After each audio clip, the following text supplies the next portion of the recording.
Alhamdulillah Rabbil Alameen wa salatu wa salamu ala Sayyidina Muhammadin wa alihi wa azwajihi wa zurriyatihi ajmain. Allahumma salli ala Muhammadin wa alihi wa ashabihi wa azwajihi wa zurriyatihi ajmain. I want to talk about freedom, and I want to talk about truth and their relationship. I'm going to try to do that through looking at this passage from Safransky's biography on Heidegger. So I'm going to focus on Heidegger because for Heidegger, freedom is a very important concept. And for him, truth is also a very important concept. So what I'm going to think aloud about is, so basically what I'm interested in, I'm not interested in Heidegger or any of that, but as such. But what I'm interested in is the question, truth or freedom. Obviously, this question is rarely posed in connection with Heidegger. Should be, or if it is posed, I think it is.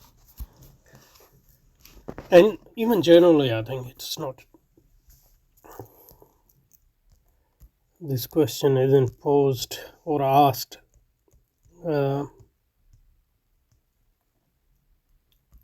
as it should be, or as frequently as it should be, because I think it's an important question.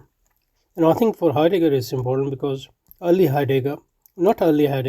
Heidegger. So that's even young Heidegger is earlier than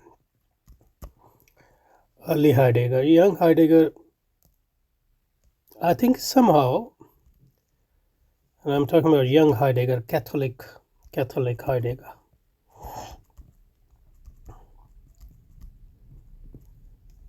I think he had some sense of this opposition between freedom and truth, this contradiction between freedom and truth,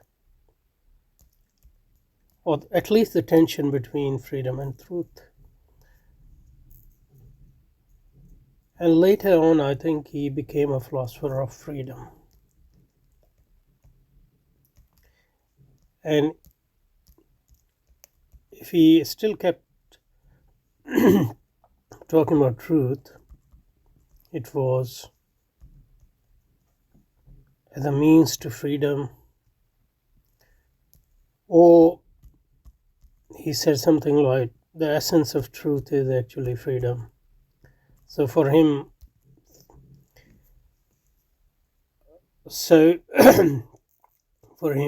truth becomes secondary later on. For early Heidegger, freedom is very important. And later Heidegger moved away from freedom in subjective sense, but is still committed to freedom. That's why even though he moves back to this talk about being and truth, etc., but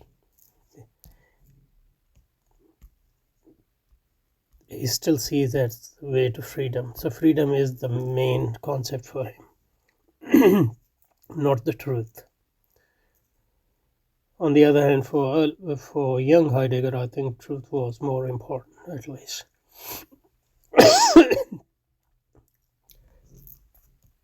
And that's why a lot of people say that Heidegger is anti-modern. I don't think he is anti-modern because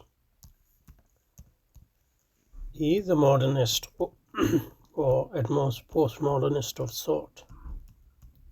He's not anti-modernist because of his commitment to freedom. Because the essence of modernity is freedom and abandonment of truth, or at least looking at truth with the spectacles of freedom. Okay, so that's enough as an introduction. Let's go back to the passage I want to look at. Okay. later in so he's talking about early Heidegger or young Heidegger, sorry. So later in 1930, in his famous lecture on the essence of truth, which he said was freedom, Martin Heidegger would say, freedom will make us true. But so that's the important phrase anyway. Let's look at this. So the later Heidegger did say freedom will, later meaning non-young Heidegger, which includes, I guess, early Heidegger as well. Freedom will make us true.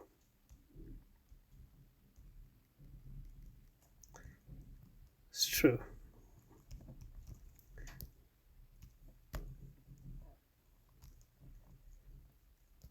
But my claim is that freedom doesn't make us true. Freedom is a veil between us and truth.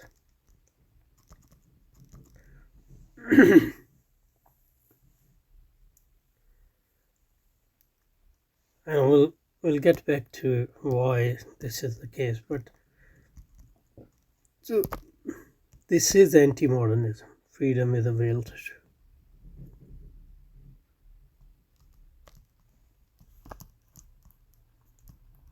But freedom will make us true. That is modernism. And my claim here is that freedom doesn't make us true. Freedom will make us. Freedom will deviate us from the truth. Freedom will make us worship our desires, which is not the truth.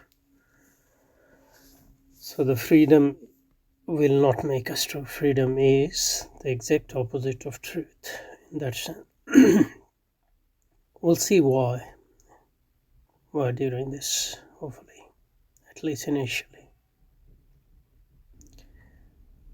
Okay, so later in 1930, in his famous lecture on the essence of truth, Martin Heidegger would say, freedom will make us true. In these youthful articles, so he's talking about young Heidegger. He just quoted above, which I'm not looking at, but in these youthful articles, the exact opposite applies. That's what the exact opposite. Truth will make us free, which is still, I think, from my perspective. So truth will make us free.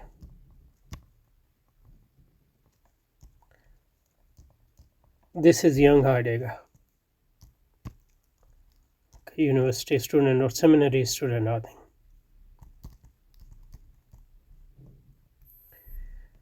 Truth will make us free. He's still attached to freedom, I think. And that's because,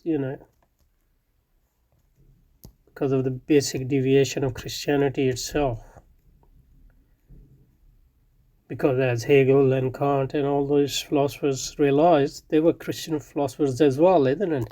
To a certain extent. They realized that, the claim that Jesus was God was the claim of the divinity and claim of freedom, in a sense. So, truth will make us free.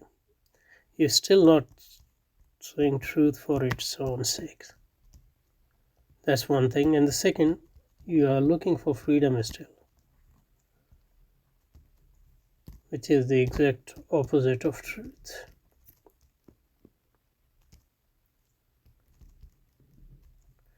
Truth will make you what you should be or who you should be. Truth will tell you your reality. Truth will put everything in its place.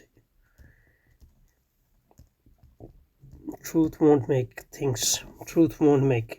anyone transgress. because freedom is transgression as well. So even young Heidegger, I think he is not fully free of freedom, but the illusion of freedom, but still truth is very important for him, and truth is not a mere means. He's not saying that truth is the essence, freedom is the essence of truth or anything like that, at least not in the same way as the later Heidegger would say.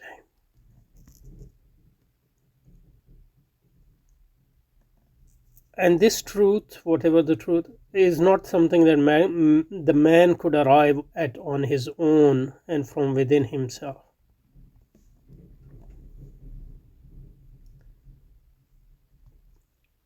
So it has to look beyond, look toward transcendence, or rather transcendent.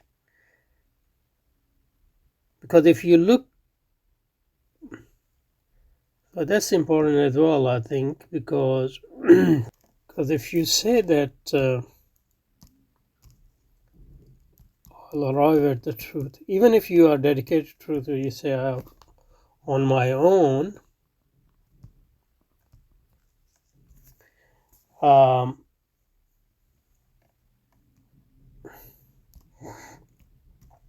then you are sort of claiming self-sufficiency for yourself, which is another form of freedom and the form of illusion. And if you say that truth is from within you, as Protestants would say, or Descartes would say, within self, then this is a form of illusion and freedom as well, because this self, because the freedom cannot be, the truth cannot be discovered within ourself unless this self transcends its own veils and limitations.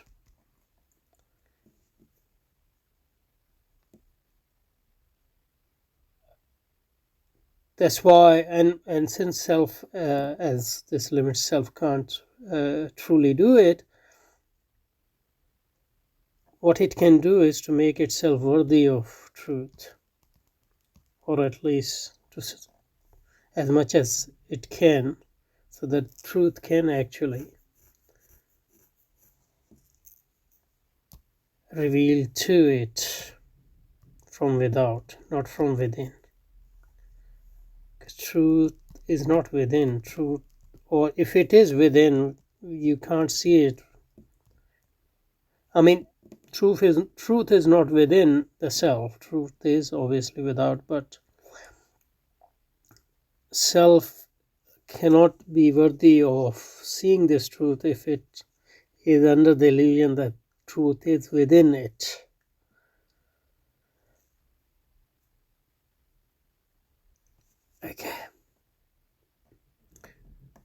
Okay, so and this truth is not something that man could arrive at on his own and from within himself, but something he received from the living community of faith and its tradition.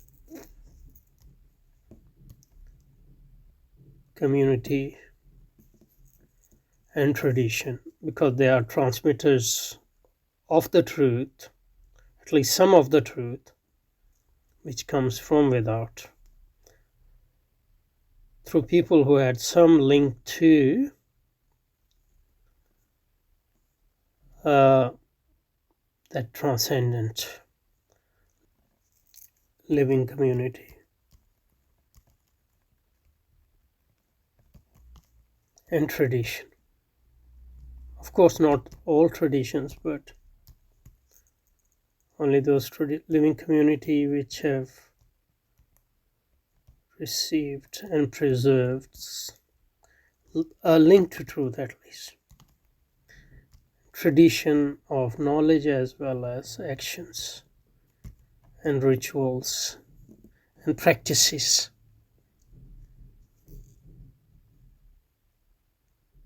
So you seek truth from within those traditions, because they will tell you how to seek purification of yourself through knowledge and practice in order to make yourself worthy of the truth, worthy of seeking the truth and then accepting it.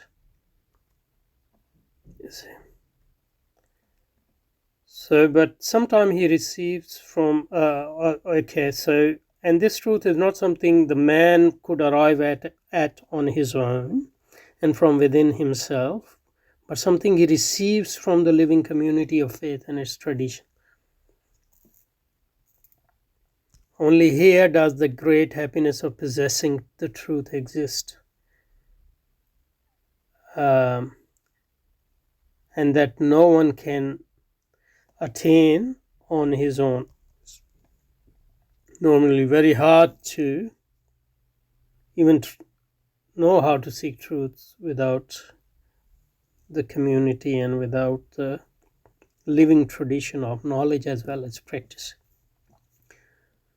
Obviously, the different traditions and different practices, there is a hierarchy depending on how true they are to the truth. Okay, I think we'll stop here because there's still a lot of stuff to go through, so we don't need to rush. Okay.